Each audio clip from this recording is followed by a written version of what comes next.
Hi, Kara. Thanks so much for joining me for an interview. Yeah, thank you for having me, Maya. Of course. So let's start out by just talking about your journey. So can you let everybody know how you became an entrepreneur and how your business has evolved over the years? Yeah, definitely. So I kind of did freelance part-time for several years when I was in a full-time job. And then in 2021, I decided to go out and do it on my own. I do offer photography and graphic design services. In the beginning, my clientele was kind of broad, but I really wanted to focus on food. So over the last couple years, I've definitely started to niche down, focus on food. I know food's pretty broad, but I guess Hmm. my ideal clientele would be those in like the baking space or like pantry staples because I love to bake and cook. And then also I'm trying to get like into the agricultural space as well because I live in Sacramento and that's kind of the hub for food and agri farming and agriculture. That's really awesome. Yeah, we were chatting a little bit before this, and I know I said, like, I did a similar thing where I started out broad as a designer and then decided, hey, I really love food bloggers, food content creators. I'd love to work with more of them. And I love that you've done that too. And when I came across you, I really wanted to connect because you were a fellow designer who was also working in the food space. I guess my main career has always been in food. I used to work on the marketing creative team for a grocery store. So Okay. that's where I kind of got exposed to that. But like I said, food is so broad. There's so many different ways you can Mm. kind of niche down and focus on it. And you mentioned that agriculture is really big in Sacramento. I don't know anything about agriculture, so this might be a silly Yeah, question, but like what kind of agriculture is most common there? all sorts. So rice is a big one. I have a client who's they're rice farmers, so they grow rice in Sacramento. Actually, my family were rice farmers as well, so that's definitely a big uh producer here. Also Mhm. nuts, fruits. Kind of, I mean, California is pretty much an agricultural mecca of the US. So all along like Sacramento Valley, Central Valley, there's tons and tons and tons of things that are growing around there. That's really cool. Thank you for sharing that.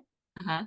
So I'd love to know what's one life experience that shaped what you value as an entrepreneur and how you run your business, and it can be anything you want to share, big or small. Yeah, I'd say so.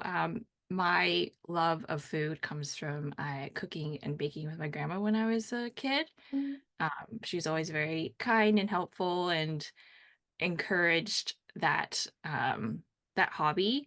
And so when I was up and coming as a creative, I just, really focused on those food projects because those are the ones that brought me a lot of joy. So I'd say like, yeah, focusing in on what you're excited about, what you're passionate about, I think can really do a lot of great things for yourself and your career. That's really awesome. Yeah, I Mhm. used to bake with my grandma too. Yeah. She didn't, we never got to make anything from scratch together. We used box mix back in the Yeah. day, but I loved baking with my grandma too. Yeah, it definitely it was super fun. I mean, my grandma's still alive, but she doesn't have um access to as much kitchenware, I guess you could say. So Mhm. so now I bake things and I bring it down to her. So Oh, it's kind that's of awesome. repeating the cycle. What kind of stuff do you bake for her? So I love pie, so that's kind Mhm. of where that started. So I love to bake pies, breads as well, cookies, cakes.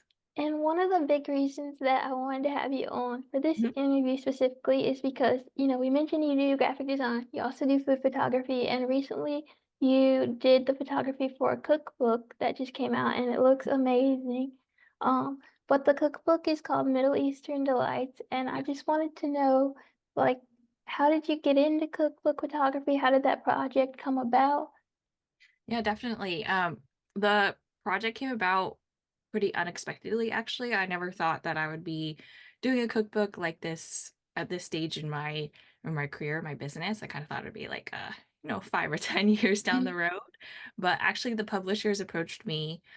Partially it was due to my location to the Mhm. author. So I actually photographed the Middle Eastern Delights and I photographed another cookbook that comes out in September, both Okay. last year, and both of them are local authors to me. So, yeah, I think knowing that I had a strong portfolio and that I was close enough to the authors where, um, where I could easily travel because there are a lot of photographers in the Bay Area, but that's kind of a longer distance to travel. It can be upwards Mhm. of 2 hours one way, depending on traffic. So I think it was a combination of definitely luck. I mean, good, strong website SEO, strong portfolio, all those things. That's really awesome and really inspiring to hear, like you said, it happened sooner than you thought it would have, Yeah. but it came along and they wanted to work with you. And I think your photography is amazing. Thank you. I am not a super skilled photographer, but like I was very impressed when I saw your work from the cookbook. Yeah, I definitely think like experience always helps as well. Mhm. Just knowing that I've done design and photography for other like smaller publications before Mhm. and my previous work. So knowing that this was something I knew I could do. I knew it was daunting, but it wasn't as intimidating as I thought it would have been. Yeah, I love that. I feel like that comes around a lot in entrepreneurship where you get an opportunity and maybe you haven't done it before, but you feel like you could do it and you're like, I'm Yeah. just gonna jump in and learn this and do Yeah. it. Yeah. Build off a previous skill that you had, even though it's not the exact same project or skill Definitely. set. Yeah. So how long have you been doing food photography? I started in college. So it's been about actually 10 years, 10 years Wow. this March. I remember there was a final project I had, and I was like, I'm gonna do food as my final project. Mhm. And I guess you could say that's when I started. And so we talked a little bit about, you've done photography before the cookbook, and so I was curious, what do you think the difference is, if any, with photographing a cookbook for the first time versus when you're photographing and you share it on your blog or on social media? Yeah, I think there are definitely similarities and differences. Like you'll see, those photos that were in Cookbook shared on social media, but the Mhm, intention is for it to be in print. So social media, you could take a photo with your phone, but with print, I remember in the contract they said specifically like no phone photography. mhm. Like it had to be through like with a professional camera That makes sense. because of resolution. Um, but yeah, photographing for print is definitely different than photographing for social media, where it tends to be, and social media tends to be compressed, so you can kind of have a smaller image size. But on print, Mhm, looking at something that's like letter size paper, larger around that size. So you need to make sure that those shots are the right resolution, have enough pixels to be able to print. They have very specific specifications you have to meet when photographing for cookbooks.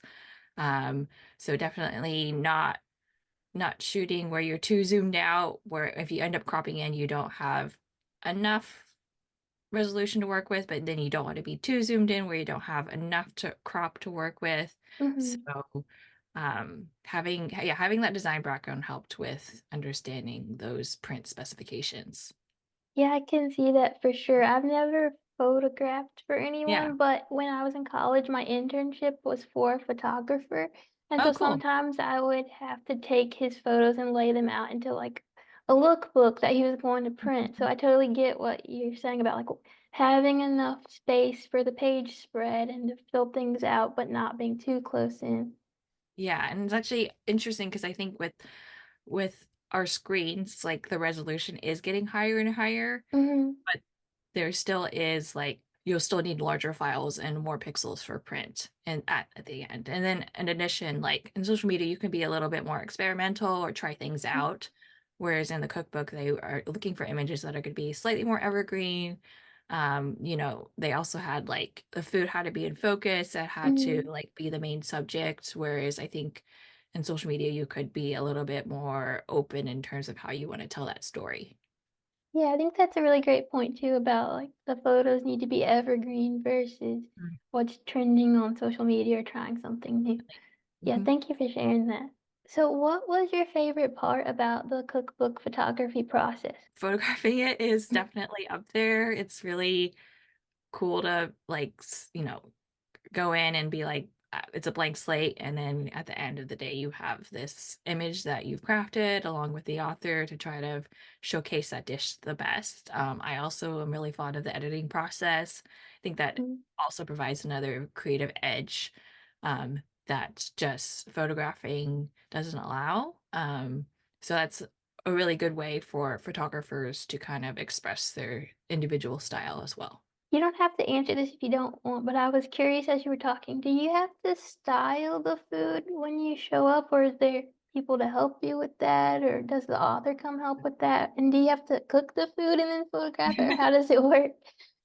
It really depends on what type of cookbook project you're on. Mhm, There's some where there's like huge, if you think of like big names like Ina Garten or mhm, Martha Stewart, there's huge teams that are putting together that book.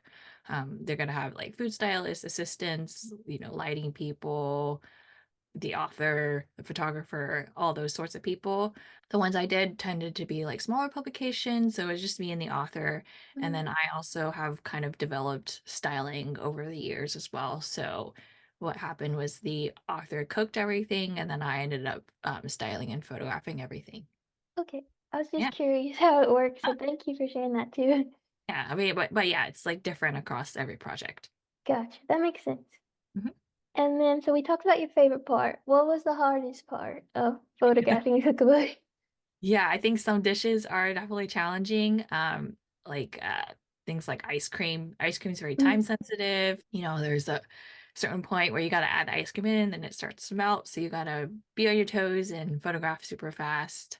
And then also there's other desserts that tend to either you pour something on it and then afterwards it's kind mhm, of ruined, you could say. So then you have to start with a new slice or be happy with what you have. So yeah, doing those more time sensitive photo shoots can be kind of stressful. And then in addition, like choosing the photos as well.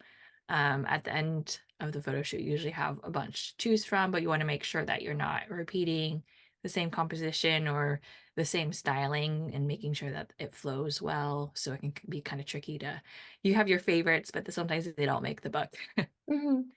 Yeah. Yeah, that's a really good point too, and I see the link with design there too of, like, having to think of different layouts and continue being Yeah. creative, so I can see how that would help you too. So we've talked a lot about your photography, and like we mentioned at the beginning, you're also a graphic designer, and Yeah. we've kind of gone over this throughout the whole interview, but anything in particular that you haven't shared that come to mind of how being a designer helps you with your photography? Yeah, definitely. I think having a, understanding of how a book is laid out and, how photos will interact with the text. For example, on the cover, you're going to have the title and the author's name on there. So making sure you're Mhm, leaving enough, um, white space for that in the composition, but also making sure it looks natural. Um, and then, yeah, in addition, like having just a understanding of like print and file setup, I think is really mhm. important. And, the different color systems for web, it's always going to be RGB, but then for print, it's going to be a CMYK color system. And then just a general knowledge, I think, of like color theory and composition always helps. And those are things that overlapped in the design and photography world. For sure. And I love what you mentioned about leaving space in the Mm, photos for design elements, like if there's going to be text over it on a cover or something like that. I'm primarily a website designer, and mm. sometimes if a client is getting brand photos taken before I design the website, I've heard brand photographers ask about, like, do you need something for the top of the homepage? Are you going to put text over it? Because knowing that ahead of time really helps when you're Yeah, photographing. definitely. I think there's always room for those photos that have a lot in them, but they Hmm. don't usually work out with Yeah. text. It usually ends up it's a clash of too much going on. So that balance of enough, visual elements, but then enough for the text.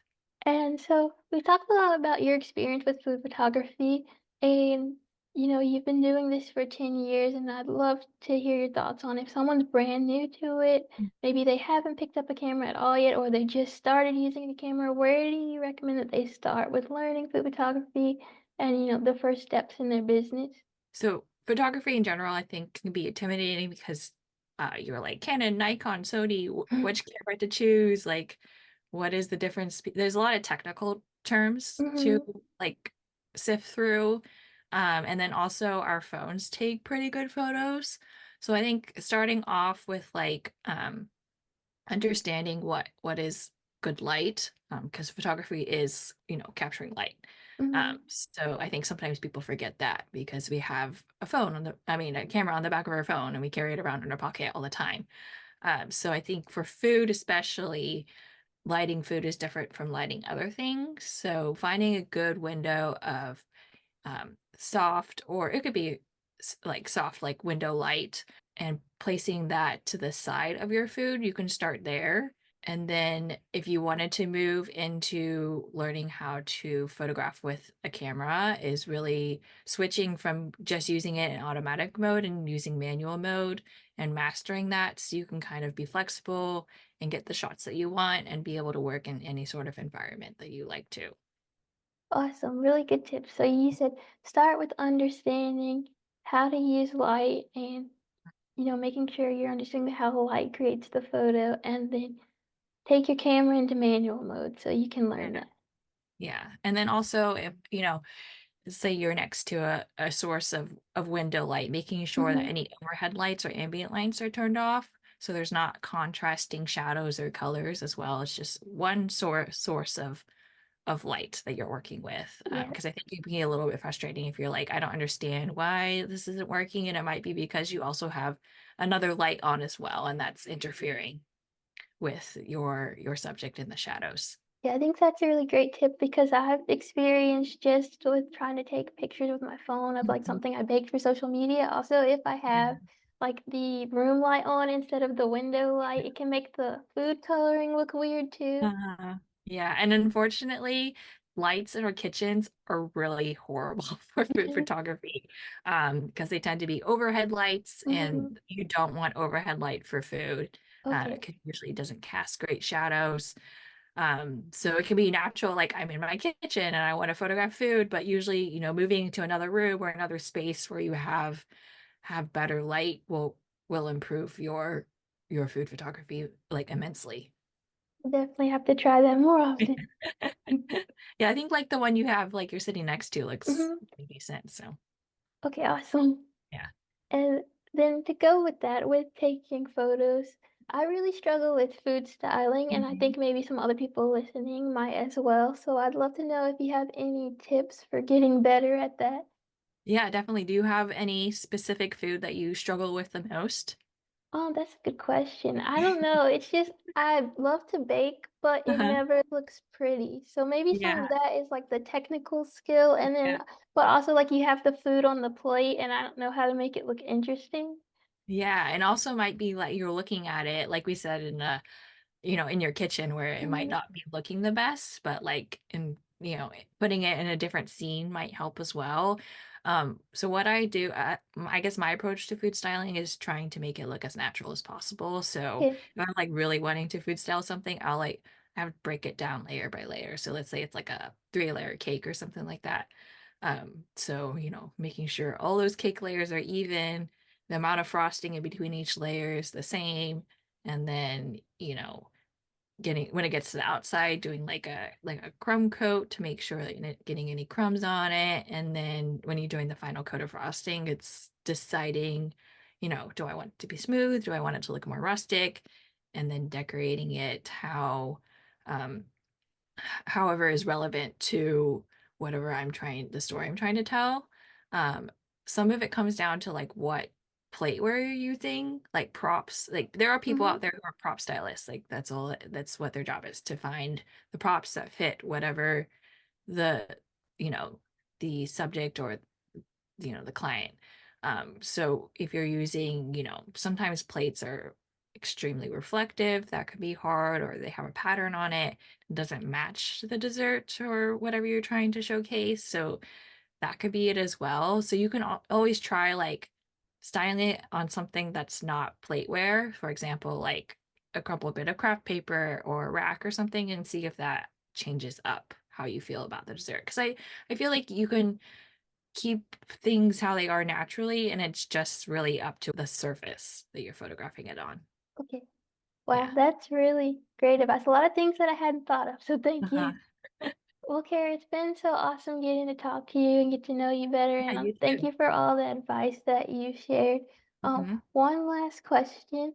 What's the best piece of encouragement that you've received about entrepreneurship? The best piece I would say is, I think there's always going to be like ups and downs in Mhm. our entrepreneurial career.